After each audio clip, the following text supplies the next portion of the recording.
എന്റെ കൂടെ ഉള്ളത് ബാബു, വയനാട്ടുകാരനാണ്, മീനങ്ങാടി 54. ഈ സ്റ്റൈല് കണ്ടില്ലേ, അടിപൊളി താടി. അപ്പോ സിനിമയിലൊക്കെ ചാൻസ് ഉണ്ടെങ്കിൽ പറയണോട്ടോ. ആളൊരു കലാകാരനാണ്, നാടകമൊക്കെ ചെയ്യും. അപ്പൊ സിനിമയിലേക്ക് ഒരു പാത തുറന്നു കൊടുക്കണം പുള്ളിക്ക്. അടിപൊളി കേട്ടോ, എനിക്ക് ഈ താടി ഒരുപാട് ഇഷ്ടമായി. ഇതെങ്ങനെ മെയിൻറ്റെയിൻ ചെയ്യുന്നു? ഇതൊക്കെ നമ്മള് രാവിലെ വൈകുന്നേരം കുളി, പിന്നെ അത് കഴിഞ്ഞിട്ട് വേറൊന്നുമില്ല. പണിയിലാണ് പണി. അടിപൊളി, സൂപ്പർ. പണിയെടുക്കുന്ന സമയത്ത് സാധനം സർട്ടിഫിക്കറ്റിലാക്കും. ആണോ?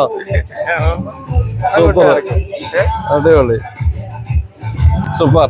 എന്നാലും ഒത്തിരി സന്തോഷം. അവസരങ്ങൾ സ്കൂളിൽ ബത്തേരി പരിചയപ്പെട്ടിട്ടുണ്ട്.